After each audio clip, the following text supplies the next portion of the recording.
Hello everyone, welcome to Medicopathy. आज हम लोग एक और होम्योपैथिक मेडिसिन एपिस मेलिफिका के बारे में जानेंगे। यह पॉइजन ऑफ हनी बी से मेडिसिन बनती है, यानी मधुमक्खी के जो डंक होते हैं, जो जहर होते हैं, उससे यह मेडिसिन बनाई जाती है। हमारे होम्योपैथी में जैसा कि यह सिद्धांत है कि लाइक क्योर लाइक्स होता है, यानी जैसे डिजीज़ वैसे ही दवाई में वो सिम्टम्स प्रेजेंट होते हैं।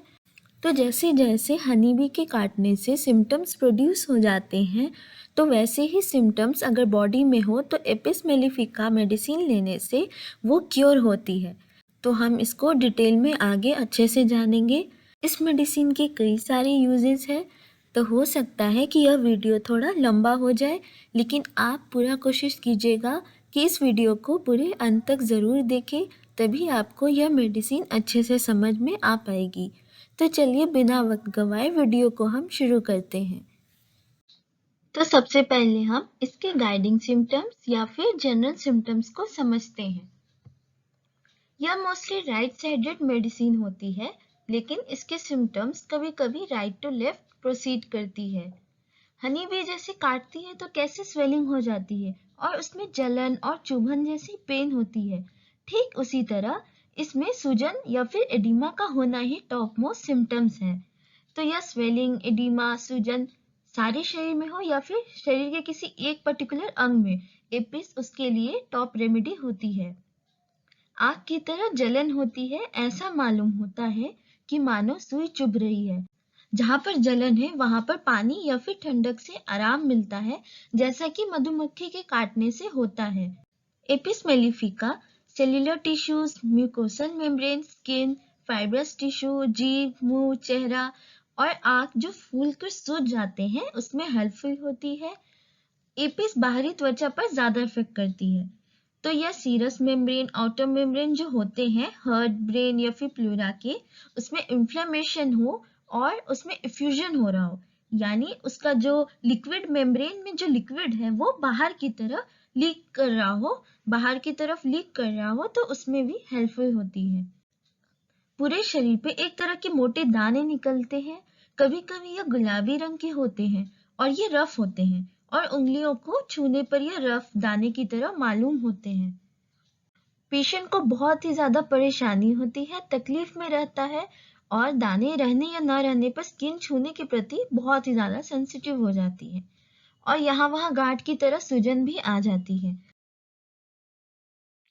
तो जैसा कि मैंने बताया, यह मोस्टली राइट साइडेड मेडिसिन है और जैसे मधुमक्खी के काटने से होता है, ठीक उसी तरीके का यहाँ पे पेन और स्टिंगिंग दर्द पता चलता है पेशेंट को। तो हमें जैसा कि पता है होम्योपैथी में भी यह सिद्धांत है लाइक क्योर लाइक्स का, यानी जैसा सिम्टम्स है वैसा ही सिम्टम्स दवाई में प्रेजेंट होता है। तो जैसा जैसे मधुमक्खी के काटने के बाद जो सिम्टम्स प्रोड्यूस होती हैं, ठीक उसी प्रकार की सिम्टम्स इस दवाई में मौजूद रहती है। तो मधुमक्खी के काटने के बाद क्या होता है, जहां पर भी मधुमक्खी काटती है वहां पर वो पार्ट स्वेल हो जाता है और उसमें रोजी रेड कलर का शाइनी अपीयरेंस हो जाता है। तो ठीक उसी तरह अगर कहीं पे भी स्वेलिंग हो और उसमें रेड शाइनी कलर अपीयरेंस हो तो उसमें हेल्पफुल है। एडिमा हो जो कि मेनली अंडर द आईज होता है, जो कि बहुत ही ज्यादा पफी स्वेलिंग हो जाता है, तो उसमें भी हेल्पफुल होती है। एपिस पेन के लिए बहुत अच्छी रेमेडी है। पेन कैसा होगा, बहुत ही ज्यादा बर्निंग, स्टिंगिंग और सोरनेस रहेगा और suddenly migrating from one part two another, यानी एक तरफ से दूसरी तरफ माइग्रेट करेगा पेन। और ये मैंने बताया, ये cellular tissues specially eyes, face, throat, ovaries में हेल्पफुल होती है, जहाँ पे एडिमा हो गया हो स्किन या फिर म्यूकस मेम्ब्रेन का। सीरस मेम्ब्रेन जो कि आउटर मेम्ब्रेन होती है हार्ट, ब्रेन या फिर प्लूरा के, उसमें भी अगर इन्फ्लेमेशन हो और इफ्यूजन हो रहा हो, यानी उसका जो मेम्ब्रेन में जो लिक्विड है वो बाहर की तरफ लीकेज हो रहा हो, तो उसमें भी हेल्पफुल होती है। पेशेंट टच के प्रति बहुत ही ज्यादा सेंसिटिव हो जाता है। पेशेंट सफोकेटेड फील करेगा, उसे ऐसा लगता है कि जैसे अब वो आखिरी सांसें ले रहा हो, इसके बाद वो सांसें नहीं ले पाएगा, उसको ऐसा फील होता है। और यह dropsical condition in the stage of intermediate fever में भी हेल्पफुल होती है। Apis is generally thirstless. Patient को यूजुअली प्यास कम लगती है, लेकिन chill stage of intermediate fever में पेशेंट को बहुत ही ज्यादा प्यास लगती है। Aversion to tight bandage is very much present in Apis. Patient को ठंडे चीजों की बहुत ही ज्यादा क्रेविंग होती है, यानी लालसा होती है, और खासकर कोल्ड मिल्क की उसको बहुत ही ज्यादा लालसा होती है। इनवॉलेंट्री डायरिया होगा और ऐसा लगेगा पेशेंट को जैसे उसका एनस वाइड ओपन हो गया हो। Urine is scanty, frequent and painful. Sudden urging urine होगा और बहुत ही ज्यादा दर्द और पेनफुल रहेगा। हम इन सिम्टम्स को और अच्छे से आगे डिटेल में पढ़ेंगे। तो ये था इसका जनरल गाइडिंग सिम्टम। अब हम इसको माइंड से लेकर के पूरे बॉडी का सिम्टम्स को देखते हैं। शुरू करते हैं माइंड से। पेशेंट बहुत ही ज्यादा उदास रहती है, बिना किसी कारण के लगातार आंसू बहाते रहेगी, दिन रात रोते रहेगी, बेचैन करने वाले थॉट्स आते रहेंगे और हर एक बात के लिए वो चिंता के कारण से सो नहीं पाएगी। उदासी या फिर डिप्रेशन या फिर बहुत ही ज्यादा एक्साइटमेंट, हर एक चीज को वो कष्ट में लेती है। मूर्ख, सस्पिशियस और जेलस स्वभाव की होती है। विदाउट माइंड रहेगी, हर एक बात जो उसे खुश या फिर एंजॉय कर सकती हो उसके प्रति वह उदासीन रहती है, और उन चीजों को अपने लिए यूज करने के उसमें क्षमता ही नहीं रहती जो उसे खुश कर सके। वह उसका कुछ और ही मतलब लगा लेगी, कुछ और ही मीनिंग निकालने लगती है और सब विषय में लापरवाह रहती है। वे पेशेंट भी जो बहुत ही ज्यादा होशियारी और सावधानता से काम करती है, लेकिन काम करते समय बेढंगापन हाईलाइट कर डालती है और अक्सर चीजें हाथ से गिराकर तोड़ डालती है।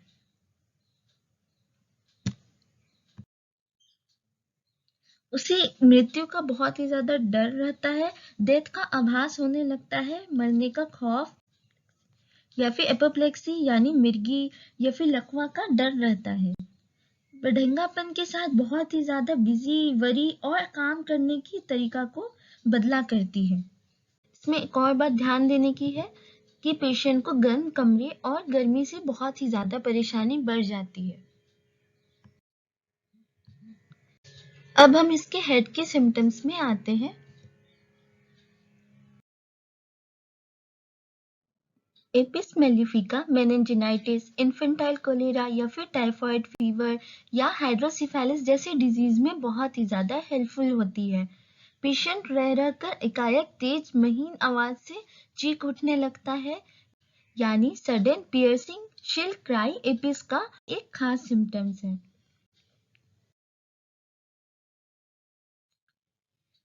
बच्चा बेहोश पड़ा रहता है, रह रह कर चीख उठता है, तिरछी नजर से देखता है, दांत पीसता है और सिर को तकिए पर इधर उधर मारता फिरता है। शरीर का एक अंग हरकत करता है और दूसरा अंग रिलैक्स पड़ा रहता है। सिर पसीने से भीग जाता है, पेशाब थोड़ा सफेद होता है और गर्मी से परेशानी बहुत ही ज्यादा पेशेंट की बढ़ जाती है। सिर लुढ़कता रहता है और इधर उधर पटकता भी है। पेशेंट को बेहोशी आती है, छींकते वक्त या फिर आंखें बंद करते वक्त पेशेंट को चक्कर जैसा महसूस होता है। ये रहे हेड के सिम्टम्स। अब आते हैं हम आईज के सिम्टम्स पर। आंख आंख के सूजन में यह एक वंडरफुल रेमेडी है। आंखों में जलन और दर्द रहता है, आईलिड्स सूजकर फूल जाते हैं और ड्राई हो जाते हैं। ऊपर की आईलिड्स फूलकर थैली की तरह बन जाते हैं और उसमें गर्मी से परेशानी बढ़ जाती है और ठंडे पानी से आराम मिलता है।